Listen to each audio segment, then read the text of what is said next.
August 26, 1944. General de Gaulle has just returned to Paris. For the inhabitants of the capital, it is a relief after 4 years of occupation. The day before, in the Hôtel de Ville, the leader of Free France addressed the crowd. Paris outraged, Paris shattered, Paris martyred, but Paris liberated. It was a moment of national reconciliation. These few passionate words transcend the memory of the battle which made it possible to wrest Paris from the Germans. In 10 days of fighting, 1,000 French resistance fighters went down. 582 Parisians died. General Leclerc's 2nd Armored Division lost 141 men. American forces also suffered many casualties. Finally, 3,200 German soldiers also died.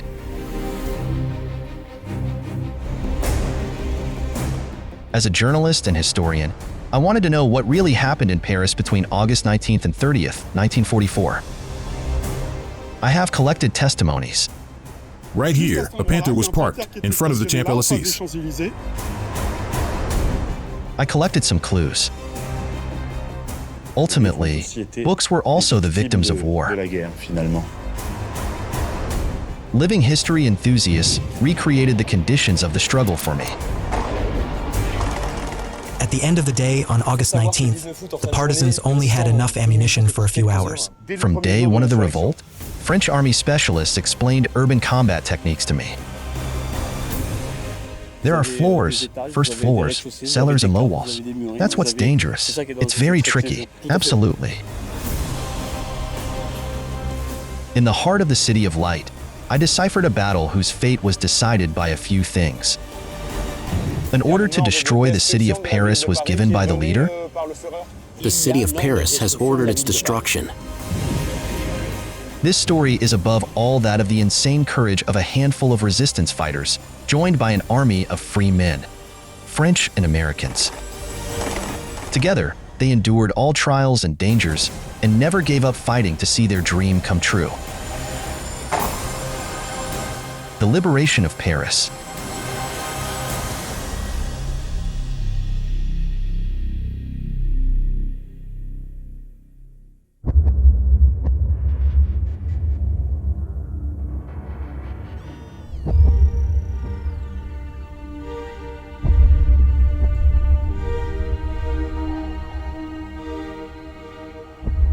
August 1944. For the past 4 years, the swastika flag flagged at the top of the Eiffel Tower. 4 years of deprivation, humiliation, and blind repression for the majority of Parisians. At the crossroads, the signs reaffirmed the presence of the occupier. Paris Capitale stepped aside.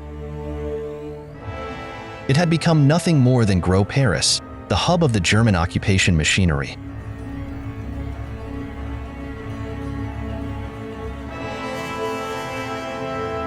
The Luftwaffe moved into the Palais du Luxembourg.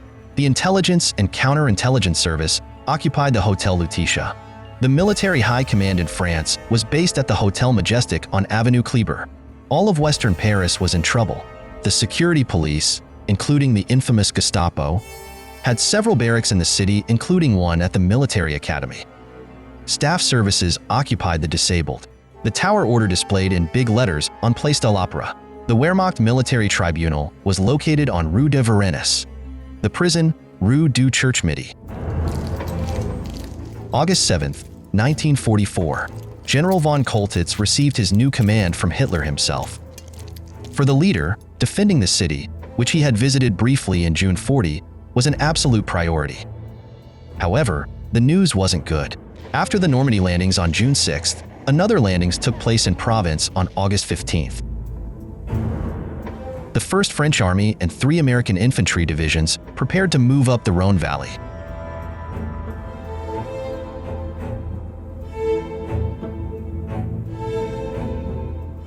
As soon as he arrived in Paris, von Choltitz organized a parade to show off his strengths to the Parisians.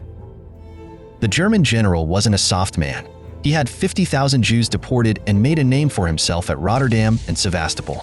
The Russian city was reduced to a heap of rubble. However, did it have sufficient military resources to hold Paris?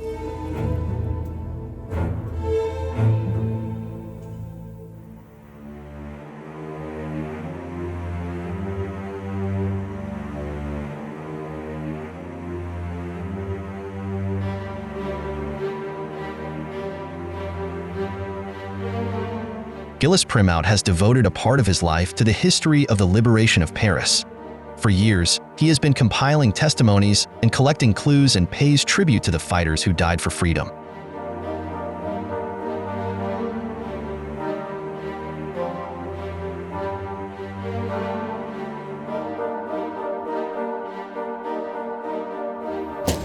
It was August 1944. The Americans landed in Normandy on June 6. In Normandy, where von Choltitz had a command. What forces did von Choltitz have at his disposal to defend Paris? To defend this city, von Choltitz had around 20,000 men at his disposal.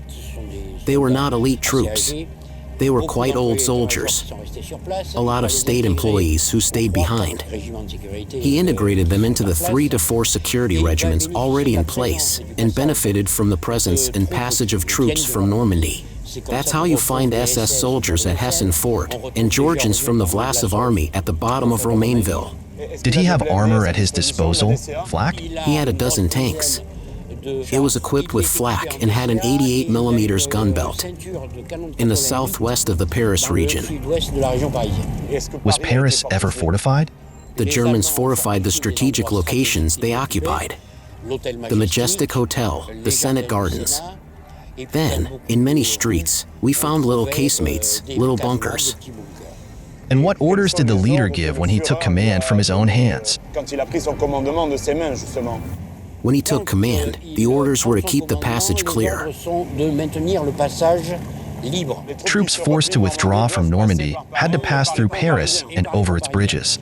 And by the Parisian bridges. As the situation changed, so did the orders. And that means destroying factories and bridges. So the order to destroy the city of Paris was given by the German leader? The city of Paris has ordered its destruction. But what was Adolf Hitler's intention? Does this mean turning Paris into a new Stalingrad? A new Stalingrad? Perhaps not. A new Warsaw, as things were happening at the same time in Poland? Yes, absolutely.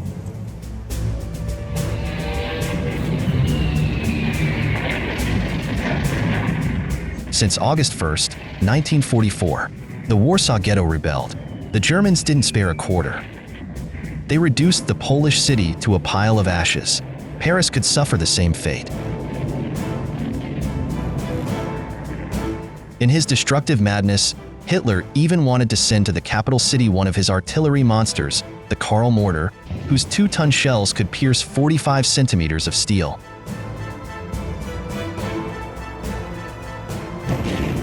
In Paris, the pressure was mounting. The capital was on the verge of suffocation. The factories were no longer in operation.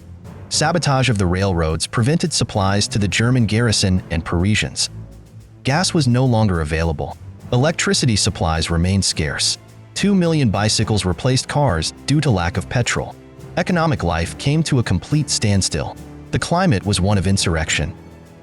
Railway workers went on strike on August 10th. The police also stopped work on the 15th. The Germans began to fear.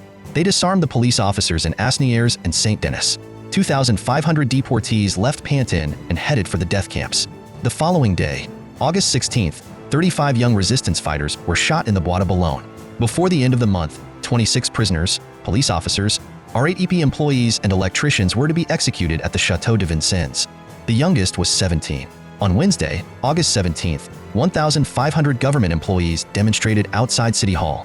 The next day, Thursday, August 18th, postal workers and nurses joined the movement. In the afternoon, the CGT and CFTC unions called all workers out on strike. Under the Germans' faces, a poster appeared on the town's walls, the General Mobilization Order. All Parisians were asked to join the ranks of the French interior forces. Gilles On the posters that flourished on August 18, 1944, there is a signature on it. Colonel Commandant of the region, by Roll. Who was Roll? Colonel Henri Roll-Tanguy, 36, was a militant communist and trade unionist who volunteered for the Spanish War, where he served as a political commissar and was appointed FFI leader of the P1 Ile-de-France region for the insurrection. But what army did he serve as a colonel in? What gave him the title of colonel? The FFI, French Forces of the Interior, Army was created in February 1944. It was under the command of General Koenig in London. With General de Gaulle. With General de Gaulle, represented in France by the national military delegate Chaban-Delmas. France was divided into 12 regions. The P1 Ile-de-France region was entrusted to Colonel Henri Roll-Tanguy. In these forces that were aggregated to create the FFI, what is there?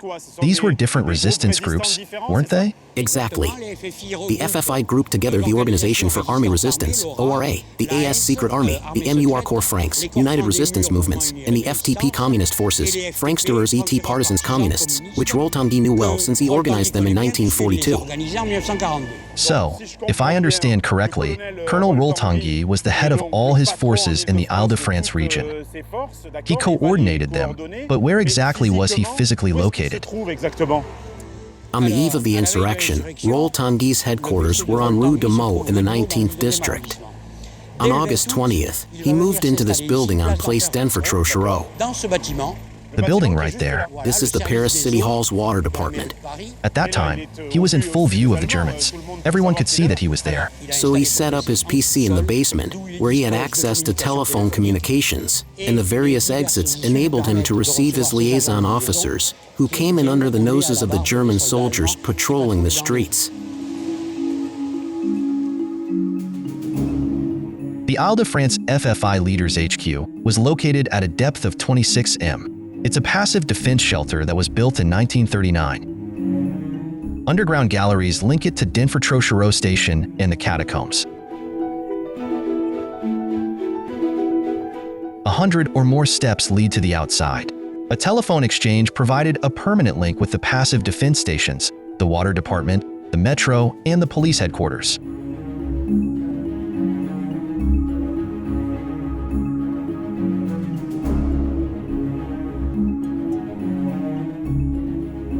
Completely dilapidated, Colonel Roll's HQ is now unfortunately inaccessible. But an enthusiast of underground Paris, Gilles Thomas, succeeded in getting us to open the doors of another highly secret location, the passive defense shelter, located just a few hundred meters from the Place Denfert-Trochereau, beneath the Hôpital Cochin.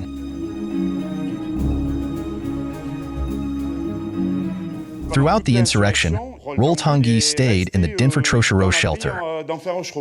From August 20th to 25th, he was in the Place Denfert-Trochereau shelter.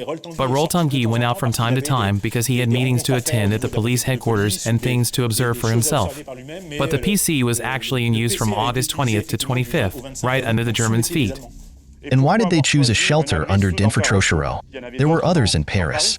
It had several advantages. He had these means of communication that were unmonitored and unguardable by the Germans. He was on the road, which was envisaged as one of the routes the liberators might take. It was very deep and had numerous access points. It meant it wasn't a mousetrap shelter. Had he been attacked, Roll-Tanguy and his men could have saved themselves through any access that led to quarries.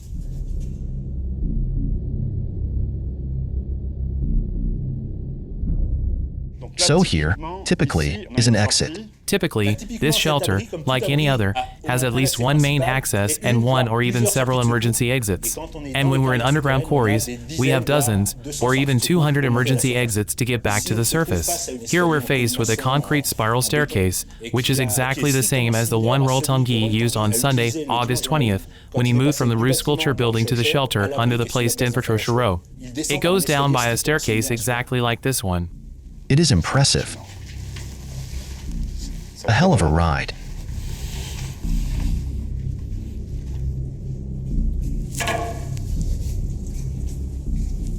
When you go through this door, you're just like you are at the quarry level, you're straight into the quarry. And when you're in a quarry, you've got emergency exits everywhere, since there are over 200 in Paris. And did the resistance fighters have a quarry map?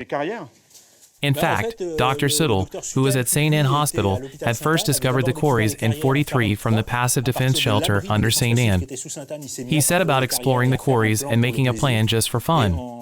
In early '44, he decided to give the plan to the resistance. And here, for example, we see a lorgnon drawn on Dr. Siddle's plan because he wanted the plan he was making to be usable by anyone, even if they never set foot underground. He made a freehand plan. He went underground. He had no other means. He had a pen and was drawing a plan freehand. Absolutely, freehand. Count the number of steps, look at the compass to see if it rotates more or less than 90 degrees, and so on. He drew up his map, which was handy for getting around, but not an exact topographical map, but on it, so that the resistance fighters could use it if they ever needed it. He positioned a lot of things he saw in the quarry. Here, graffiti, he drew it or engraved inscriptions. He put this up, saying to himself, resistance fighters, you see something on a wall, look at the map, you'll be able to read it. He really did it for the resistance. It's exciting. How many hours does it take to go underground? It's incredible. It's hundreds of hours, and he spent his free time and his nights here. When he was in hospital at night and realized he wouldn't be needed, he went downstairs through the quarries.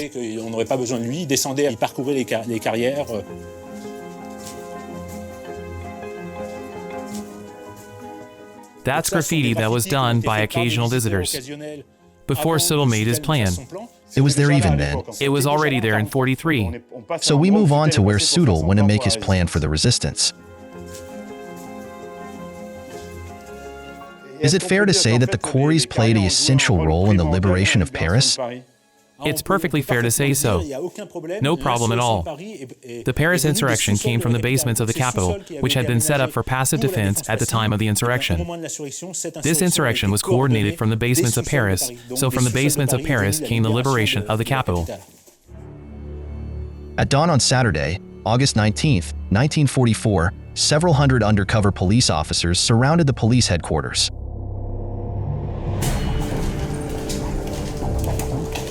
The building was immediately transformed into a stronghold.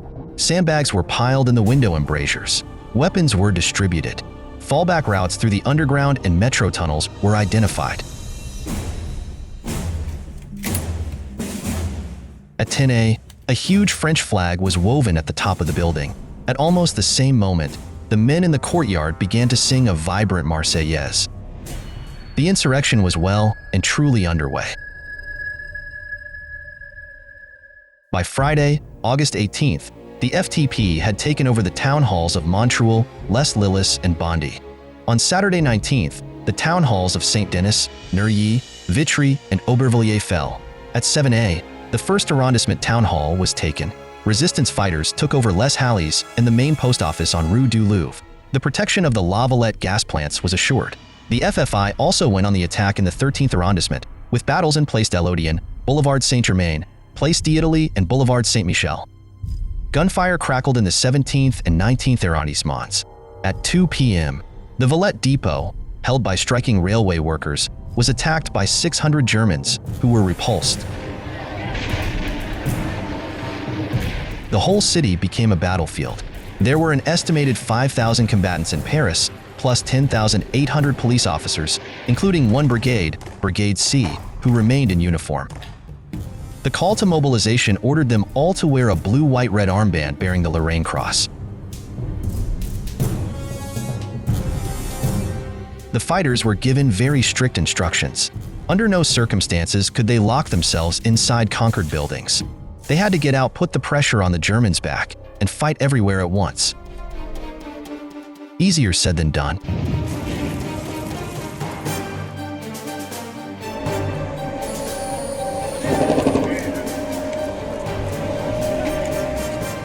I wanted to know what it was like to fight in an environment as particular as a city. The dream place? The training center for actions in urban areas in Cesson, Aisne.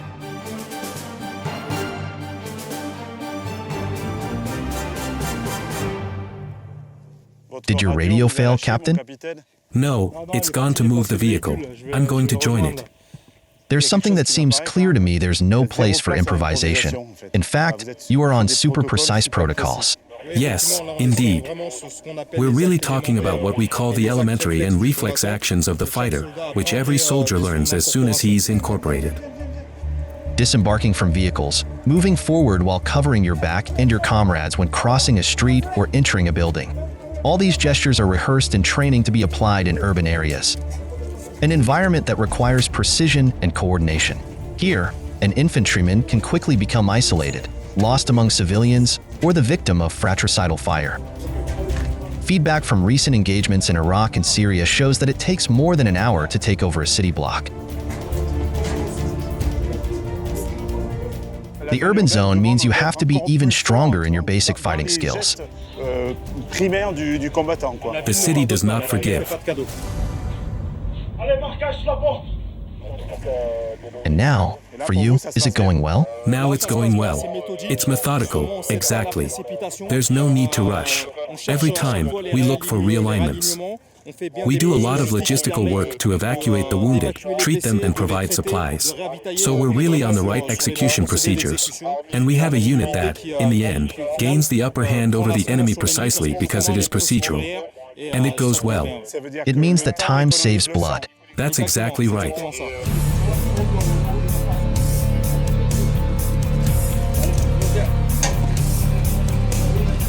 Here, as remaining enemies, there are only 2 left.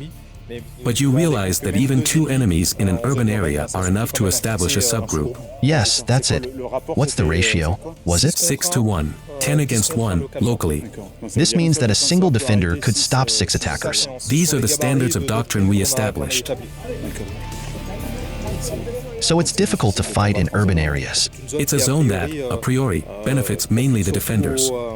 And that's why, for a long time, action in urban areas was avoided. And even then, action in urban areas was limited to siege warfare.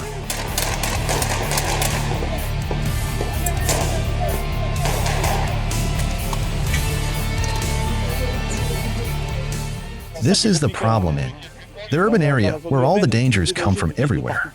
There are floors, ground floors, basements, and walls. That's the danger.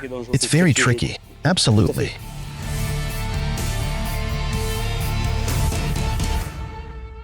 What's incredible for me is to realize that, in fact, in 44, the guys who came back to Paris didn't have at all the training you give to the groups who come here. So it was a discovery. The city was a discovery for them. But the survival instinct is well established in humans. Because somehow Retex comes from 44, comes from the invasion, and we make things evolve like that.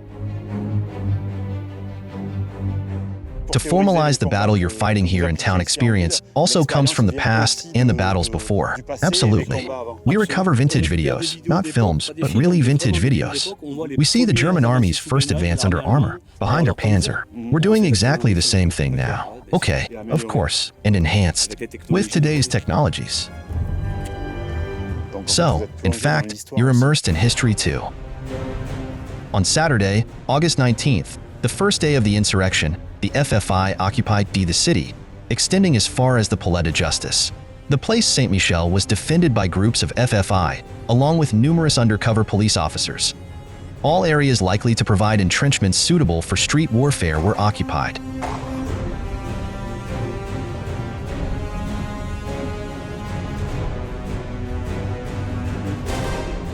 Outside the Café du Depart, a machine gun was rifled in action.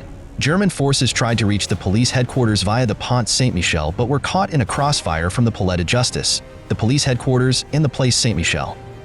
At 2 p.m., a German tank coming from Place du Châtelet fired on the building at the corner of Boulevard du Palais and Rue de Lutis, setting it on fire. Then, via Quai de Corse and Rue d'Arcole, it moved into position on the forecourt of Notre Dame. It was backed up by 6 other tanks. They opened fire on the east gate of the prefecture. A tank then moved up to 30m, continuing to fire, but a hail of grenades crippled it and reduced its crew. Right from the start, a major diversion was created at the back of the attackers. 200 to 300 FFI men, armed with rifles and machine guns, burst through the Rue Saint-Jacques and spread out along the left bank quays. In Paris, a few German trucks were still on the road, but the soldiers were worried, keeping a constant watch, their finger on the trigger, ready to spray the facades of buildings, spotting even the slightest suspicious passerby. The hostility of Parisians was becoming increasingly apparent. Some were already decorating their windows with flags from some unknown place. But the rebels were sorely lacking in weapons and ammunition. It is estimated that on the eve of the insurrection, the FFI had only 29 mines, 4 machine guns, 562 rifles, 825 revolvers or pistols, and 192 grenades. That's not much. What did the resistance fighters do to get weapons?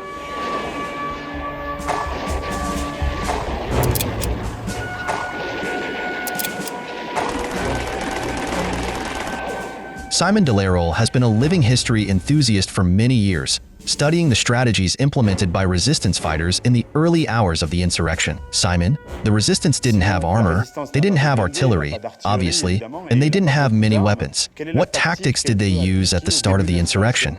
The first objective was to take control of town halls and police stations and also to take control of the telephone network, which would be very important in sending updates to Colonel Roltanguy's HQ.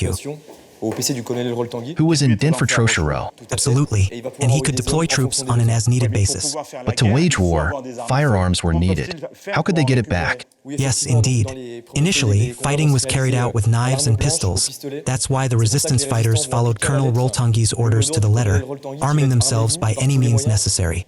Recover from your enemy with a pistol, take a rifle. So they formed small groups of 2 or 3 FFI resistance fighters, armed with rifles, who were followed by men recruited from the crowd, who, as soon as the opportunity arose, collected the rifles and redistributed them. At the end of the day, on August 19th, the resistance fighters had only a few hours' worth of ammunition left. From day 1 of the insurrection? From the first day, a truce was called to calm the situation. Thanks to the intervention of the Swedish consulate, Raoul Nordling, who had already secured the release of 3,000 political prisoners who were about to be deported, an initial 50-minute truce was agreed for the immediate vicinity of the Prefecture de Police on the evening of Saturday, August 19th.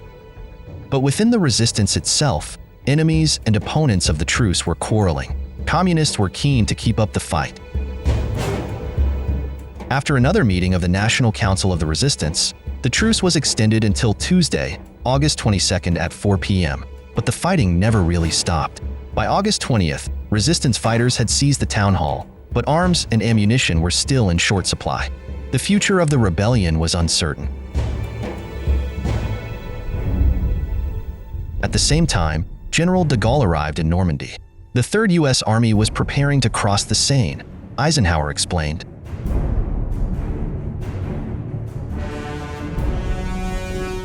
Since the end of July, the Americans had finally managed to break through. In Brittany, the Germans were trapped in the ports. In Normandy, after the failure of their counterattack on Mortagne, 2 German armies were trapped in the Falaise pocket. Allied troops landed in Provence on August 15th and moved up the Rhone Valley. On the German side, the general withdrawal order was given on August 16th in the direction of the Seine. The Americans were on their trail. It was here, near Mantes-la-Jolie, that a crucial event in the liberation of France was to take place. Historian of the 79th U.S. Infantry Division and author of a book on the Normandy endings, Regis Gr. has followed the progress of American troops since their arrival on the Normandy beaches. Hi, Regis. Hi, Serge. How are you? I'm fine. I assume that the liberation of Paris wasn't just happening in Paris, but also in the surrounding area. But why did you arrange to meet me here, north of Mantes-la-Jolie? Because it was here that the first Allied soldiers crossed the Seine. Where exactly? Here. On the dam? The Maricourt Dam. And under what circumstances did they cross the dam? So, it's August 19th, 1944. Patton took over the 3rd Army in early August. He pursued the Germans wherever he sent his troops and armored vehicles. On August 19th, 1944, he arrived here on the banks of the Seine. When we arrive, I'd really like us to go back the way we came. Let's see if we can cross. On the dam? Yes. Are we trying? Come on, let's try. Thanks. Thanks. That's what you don't need to do to tell. Stories, little stories, or big stories. And it's over there.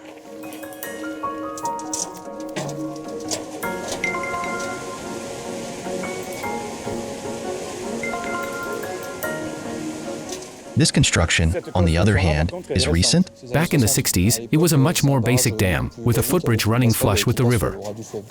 But this is exactly where the first U.S. soldiers passed through. This was exactly the first crossing point for the American 70th Infantry Division, and it began as a patrol with an officer and 2 field engineers. On afternoon of August 19, 1944, and at night, a whole regiment crossed here. Initially, the idea was to have the regiment pass through here. At first, the strategy was to blow up the bridge. However, a regiment passed through on the night of August 19th. How did that happen? This was a patent trick. His strategy was to keep moving forward. When he heard that a patrol had arrived on the other side of the Seine without encountering any particular resistance, he ordered it to cross. The boys were being held back. On the evening of August 19th, they were awakened and forced to cross the dam in the rain. But on the morning of August 20th, 1944, an entire regiment was on the left bank of the Seine. Its front line was beginning. Now all we have to do is cross like the Americans. Let's go.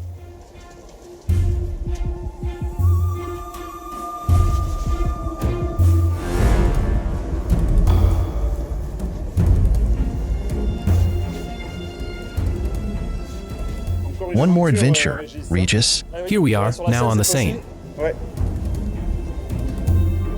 Crossing operations were initially disrupted by German Air Force fighters, but American anti-aircraft artillery shot down 11 aircraft on August 21st alone. That same day, German reinforcements arrived. The counterattacks continued for 5 days. But the Americans stood firm. They concentrated 500 cannons on the left bank of the Seine. On August 23rd, a bridge was even installed at Mantes-la-Jolie.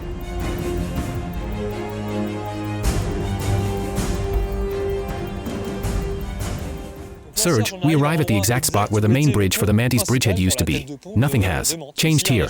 It's just like back then. It's all there, the crane, the collegiate church behind us, of course, and the concrete structures all around. Plus, it's raining like August 1944. Exactly the same conditions. We are exactly in sync. The Americans set up a base in the north of Paris. Are there others elsewhere on the Seine? They are smaller, but there are 4 bridgeheads to the south of Paris. North of Paris, south of Paris. That means they were bypassing the city? Does this mean they'd rather control the Seine than take Paris? It's almost like that. Paris was easier to bypass than to attack directly. And for good reason. Landing in early August, Patton's army alone consumed 5,000 tons of fuel a day.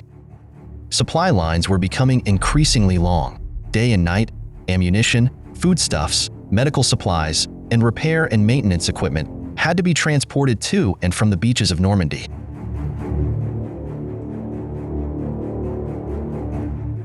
Nevertheless, General Eisenhower made the strategic decision to take Paris. He sent 2 divisions, the 4th American Infantry Division and General Leclerc's famous 2nd Armored Division. This means that the 2nd Armored Division was under American command at the time. And General de Gaulle had no military command over Leclerc. But Leclerc was still going to force the Americans' hand a little to get into Paris. Since they landed with the 2nd DB on August 2nd, 1944, their objective had clearly been Paris.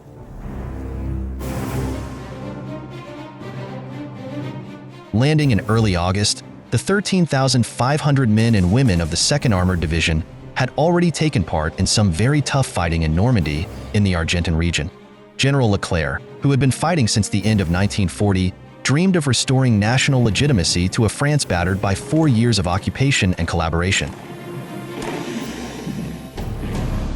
Eager to see French troops liberate Paris, Leclerc kept asking his commanding officers for authorization to intervene.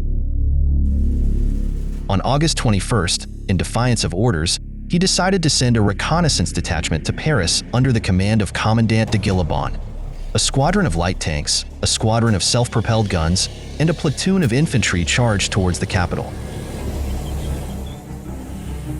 On the evening of Monday, August 21st, de Guillebon and his troops reached Nogent-le-Roi without a battle. Then after 24 hours of reconnaissance between Arpajon and the area north of Rambouillet, they made contact on August 23rd near traps, held by units of the German Air Force, the Luftwaffe. In fact, the Germans had set up strong points in Trappes, Guyancourt, Châteaufort, Saclay, Massy, Wissis, and Villeneuve-le-Roi. The roads to Versailles were blocked, with defense points at Marcoussis, Montelhary, Palais, and Longjumeau covering road access to the north from Arpajon. In Paris, despite the truce, fighting raged on. The resistance fighters had to disrupt the Germans' movements. In particular, the squadrons of a tank considered to be the archetype of all modern tanks, allied to mobility, firepower, and defense, the Panzer V, also known as the Panther tank.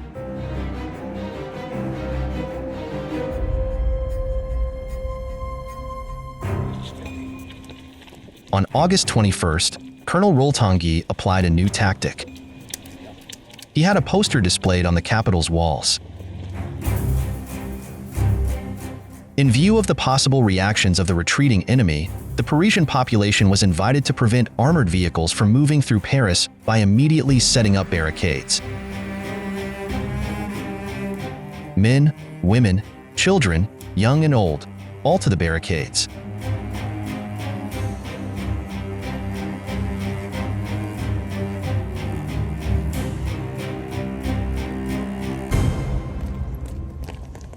Here, Simon, there was a huge barricade on the Pont Neuf, made of sandbags, with carts and furniture. A barricade like this can stop infantrymen, but it can't stop tanks. No, it won't stop armored vehicles directly. It slowed them down enough for the resistance fighters to throw Molotov cocktails to stop them. In fact, as early as August 21st, a requisition notice was posted to recover as much gasoline and sulfuric acid as possible, the basic components of a mixture to create and make the most of them and stop all armored vehicles.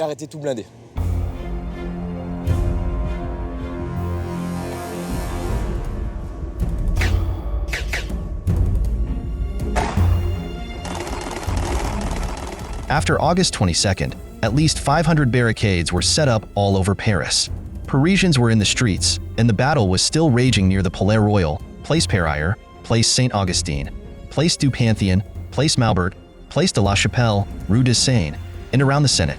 Finally, it becomes evident just how much the resistance fighters had succeeded in destabilizing the Germans by harassing them. It was really guerrilla warfare on the enemy's rear, and it worked. And all the while, Parisians were completely unaware of the arrival of the 2nd Armored Division. Indeed. On August 22nd, 1944, at 7:15 p.m., Leclerc received authorization to move to Paris. Eisenhower changed his mind. It was time. At 6:30 a.m. on August 23, 1944, the 2nd Armored Division set off. The challenge was huge. Some 4,000 vehicles need to travel 200 kilometers to be grouped around Rambouillet.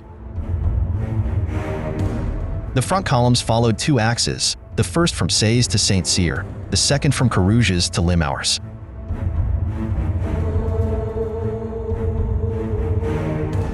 He succeeded, and General Leclerc set up his headquarters in Rambouillet at 1 p.m. The rest of his division followed during the day. By the evening of August 23rd, the 2nd Armored Division was just a stone's throw from the capital, but the city was far from liberated. In Paris, the barricade strategy paid off. The Germans only ventured onto the main roads and preferred tank patrols. But the occupier was far from having said his last word. At 9 a.m. on August 23rd, the Germans attacked the Grand Palais, headquarters of the 8th Arrondissement Police Headquarters. The building was on fire. The same day, Adolf Hitler reiterated his orders to von Choltitz. Paris must not fall into enemy hands, except as a field of ruins. 3 tons of explosives were placed under Notre Dame and 5 tons under the Louvre. The Eiffel Tower, Madeleine, the Palace Royal, and the Sacré-Cœur were all mined. All bridges had to be blown up too, and reprisals against the population had to be ruthless. The leader didn't stop trying to turn Paris into the Warsaw of the West. If he were to follow his insane instructions, von Choltitz could claim 500,000 victims, and he himself could perish under the rubble. The rebels' time was running out. On the afternoon of August 24, 1944, Leclerc sent a small reconnaissance plane to Paris, which succeeded in dropping a message in the courtyard of the Préfecture de Police. On the paper, a few hastily scribbled words: "Hang on, we're coming." At 7A, the boss, as the men of the 2nd Armored Division called him, launched his troops. Leclerc organized his division into battle groups named after their leader: the Balat Battle Group and the Langlade Battle Group. These units, comprised of infantry, tanks, and artillery, had to combine forces to advance as quickly as possible. Leclerc's focus was on swiftness. But the forced march to Paris wasn't going to be fun, as the Germans were waiting in ambush.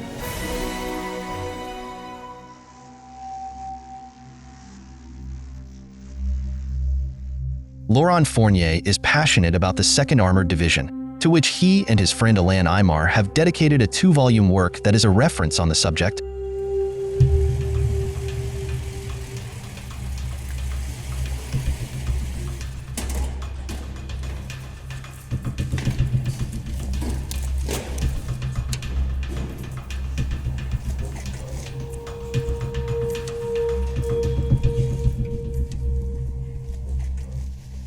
Hello, Laurent. Hello, Serge. Explain to me Leclerc's strategic intentions when he gave his orders to the Langlade, Billote, and Dio battle groups. He told them to head for Paris, not to get caught up in the German resistance points, and to take over the capital and liberate it. Was the goal really to get to Paris? Absolutely. Did it go according to plan? No, the German artillerymen took charge of countering Leclerc's plans. We have an image of the 2nd Armored Division marching into Paris surrounded by jubilant crowds. But what you're really telling me is that the Germans had indeed organized a defense in the south of Paris. Absolutely. On the 24th, the Langlade battle group was at Rambouillet, while the Billote battle group was at Limours. So, when Langlade went on the attack, he crossed the Chevreuse Valley, Saint-Remy, and Châteaufort without a hitch. He encountered a minefield, so the mine spot had to be cleared. The next hard points were at Toussaint-Lenoble, where there was a heavy concentration of German artillery, and at Joey and Josses, where, once again, the German 88s were responsible for slowing Langlade's progress towards the Sèvres Bridge. Once the lock was broken, they went through Clamart. At this point, Clamart once again encountered a small point of resistance, which was quickly annihilated. And then, on the evening of August 24th, they reached Sèvres Bridge. As far as Billote was concerned, on the other hand, things were going well until Longjumeau. But as they left Longjumeau, German artillery from the 105, 88, 115, and 37 once again slowed the pace. And after that, the next hard spot was the Croix de Berny. But also on the French prison side, progress continued towards Bourg-la-Reine. And at the entrance to Bourg-la-Reine, yet another 88 that they were going to blow up.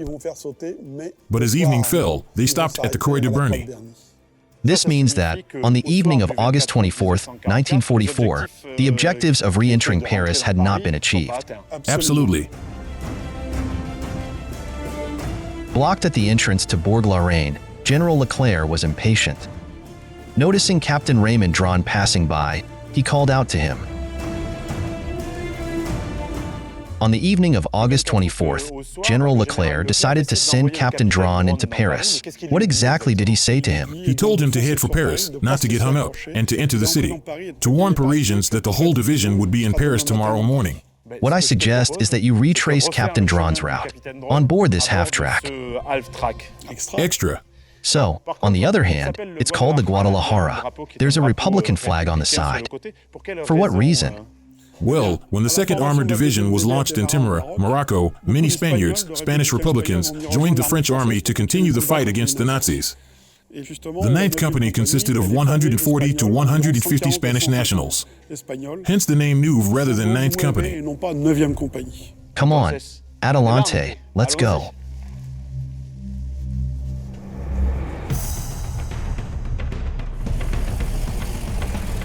At 8 p.m. on August 24th, 1944, Dron left the Antony Center.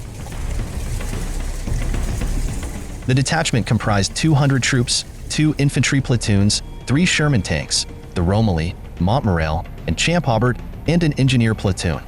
The 2 infantry divisions were supported by 12 half-tracks, the first U.S. Army personnel carrier to be used in operations.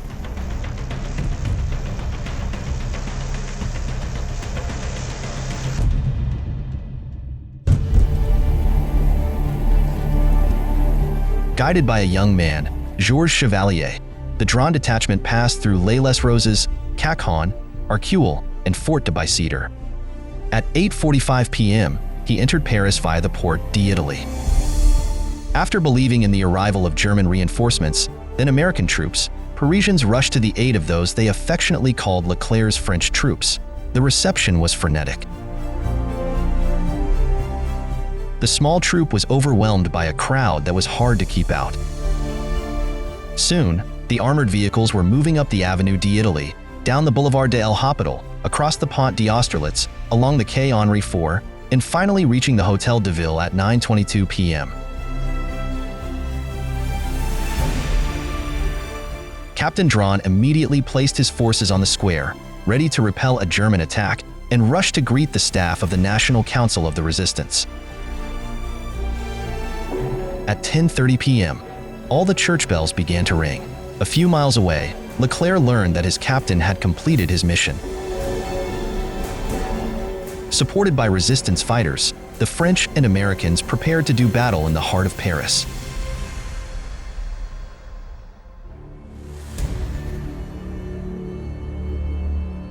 On Friday, August 25th, a summer sun shone over the Paris region. General Leclerc's plan was simple and effective. His main aim was to get the Paris commander to surrender quickly, in other words, to cut off the head of the German defense system.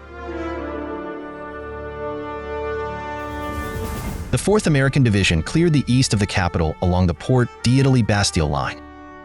Setting off from Fraines, the Balat battle group was to seize the Luxembourg Gardens, the Tuileries, and the Hotel Muris. Leclerc, accompanied by his protection squadron, took a shortcut to the Place d'Infantry.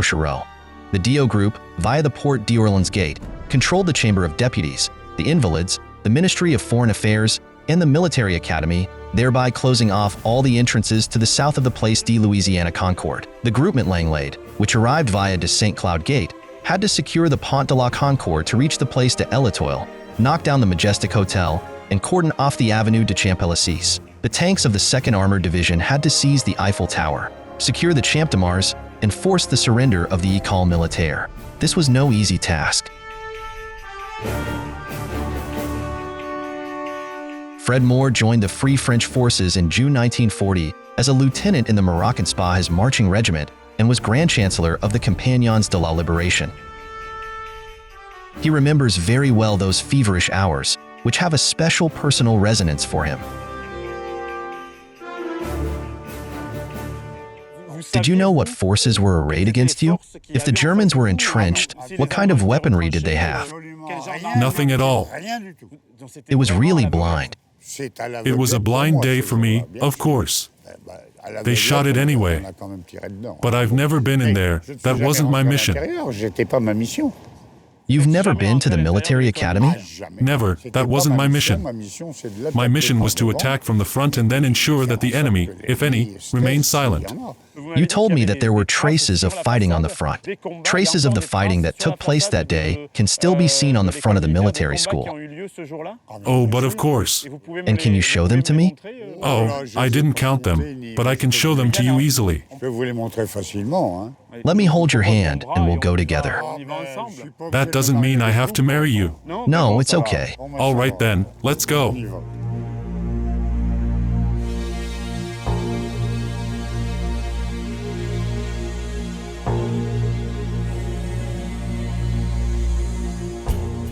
Yes, now that we're getting closer, that's an impact of 37. Are you able to recognize the caliber as well? Yes, I know. See, that's 37 too.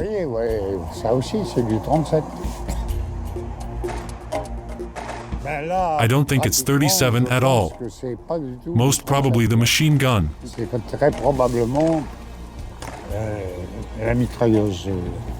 There are a lot of them here, and they must have fired quite a lot. That's your side, and on top of that, it was your side. It's on my side, as it came in right on the point. It shattered the ridge. You are fully exposed to the holes here.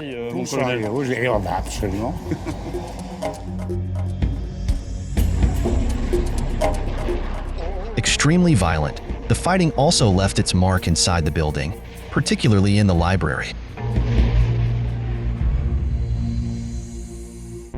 So here we are on the first floor of the military academy. On August 25, 1944, there was very violent fighting.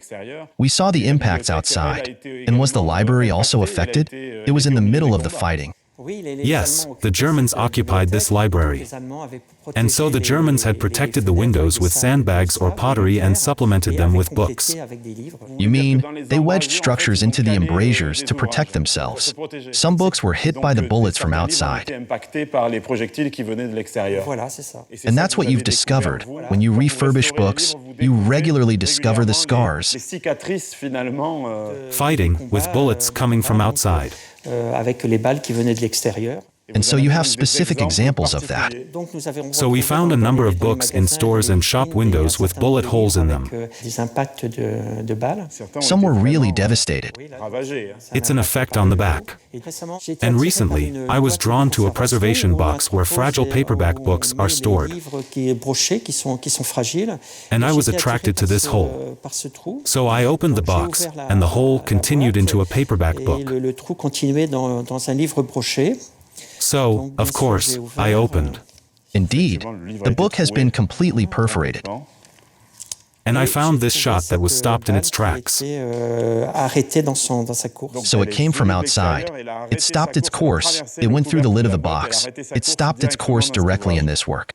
And for 70 years, the book had remained unopened. And it was none other than you who reopened it. 70 years later, 70 years after the liberation of the military academy. Books were also victims of the war. It was not a street fight, but a siege war waged by General Leclerc's troops. After 1 hour 30 minutes of fighting, the 200 German prisoners from the military academy were herded into the bandstand on the Champ de Mars. The crowd was hostile and hateful, ready to lynch any former inhabitants who dared to resist. The furious fighting that accompanied the fall of the military academy was symptomatic of what was to come in the four corners of the capital. When I was at the French Army's Urban Training Center in Lorraine, the instructors told me that, as a general rule, to take a city, the attackers had to outnumber the defenders 8 to 10 times. But that's not what happened in Paris, because the 2nd Armored Division didn't have 200,000 troops. In the end, wasn't the great success of the insurrection and the resistance the fact that the Germans were forced to lock themselves in fortified places like Les Invalides? Absolutely, absolutely. The great success of this insurrection was that it forced the Germans to withdraw to very specific points of resistance, enabling the 2nd Armored Division to better target the areas to be knocked out. While the German garrison at the Invalides surrendered at 10 a.m., the soldiers of the 2nd Armored Division fought fierce battles in front of the Palais Bourbon and the Quai d'Orsay. There was fighting here, all around the Ministry of Foreign Affairs. Indeed, we're still in the Dio battle group area. And for the attack on the Ministry of Foreign Affairs, another group of tanks supported by soldiers from the RMT arrived on this street. Initially, the soldiers went along the surrounding buildings. Afterwards, to be better protected, they went back under the trees to shoot at the Ministry of Foreign Affairs. Which is over there. Yes, it is.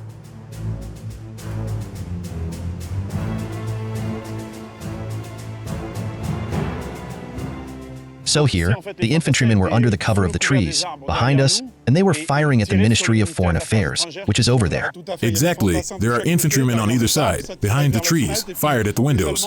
The Germans were firing from the windows at the troops of the 2nd Armored Division. So here, it was firing from everywhere. Everywhere, in every direction. As the infantrymen fired on the windows, the tanks moved forward. One of them broke down the doors that was there at the time, but there was no concrete block or gate. There was another one over there, which was posted perpendicular to the avenue. And just then, a shot of Panzerfaust was fired at him. The 5 crew members escaped with burns and some bruising. But they were unharmed? Absolutely. Let's go.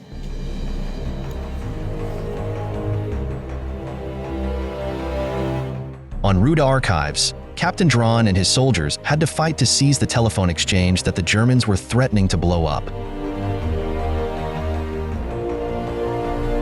Near the Place de l'Etoile, the Langlade group attacked the Hotel Majestic, whose garrison surrendered to Colonel Massu.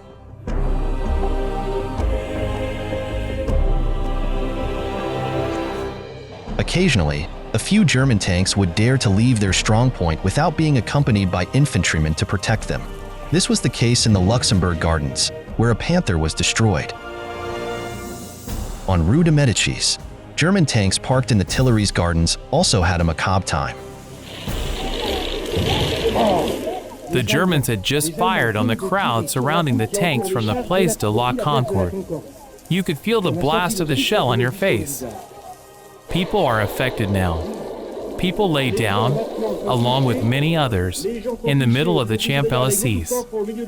There were abandoned bicycles littering the avenue. There was a fireman over there who was probably shot. He was hit. That's good. His comrades picked him up. His leg left in the middle of the road. They continued to fire, wounding and killing people. There were the stretcher bearers over there. They waved their flags. And on August 25, 1944, the Place de la Concorde was the scene of a tank battle. Yes, right there. There's a Panther that was parked there, opposite the Champs-Élysées, and it was shot down by 2nd Armored Division tanks. It's incredible. This Panther tank was part of a platoon of 5 tanks parked in the Tuileries Gardens.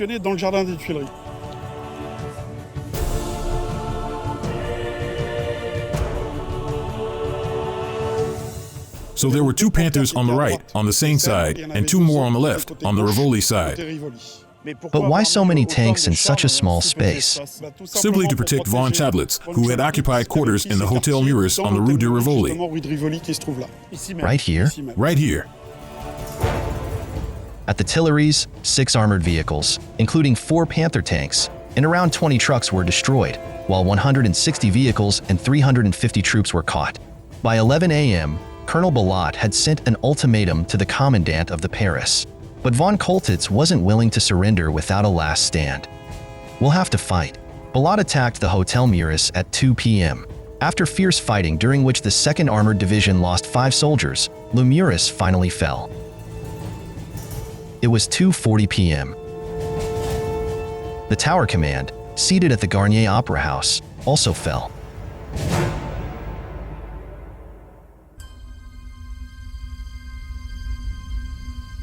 At 3:05 p.m., at the police headquarters, General Leclerc received General von Choltitz's surrender.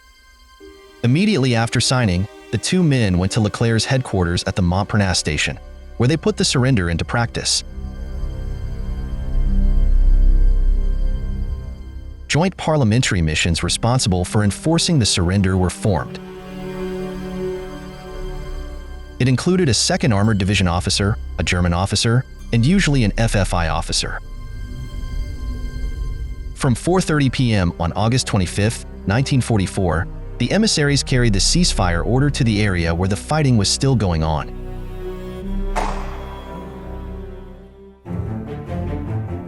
On August 26th, General de Gaulle was at the Arc de Triomphe to rekindle the flame of the unknown soldier. Parisians came out of their homes in droves. It was a great feast of opportunism, as there were more waiters and seers than real resistance fighters. Despite von Choltitz's surrender, the Germans had not yet given up. On the night of August 26th to 27th, the German Air Force launched its last major operation in France. 108 Air Force planes bombed Paris. 9 districts as well as several municipalities in the inner suburbs were affected. The results were dramatic. 189 casualties, 890 injured, and 372 buildings destroyed. The battle for Paris claimed the lives of over 6,000 resistance fighters, civilians, Allied or German soldiers. The French and Americans continued to fight to secure the north of the capital. The Air Force's bombardment of Paris and the stubborn resistance of the Wehrmacht soldiers revealed the state of mind of the Germans at the end of August. Admittedly, Paris was not a field of ruins, as the officer had wanted, but the Reich's generals tried to hold back the Allied advance to the very end. On August 29, 1944, the 28th American Infantry Division's GIs paraded down the Champs-Élysées. If you look closely, it wasn't a classic parade for Parisians. The troops were lined up in compact blocks. What an incredibly dense mass it was. Every soldier carried a rifle on his shoulder, a bayonet in his gun, and a pack on his back. They weren't marching, they were walking. It wasn't a parade, but a lineup. These men went to the front.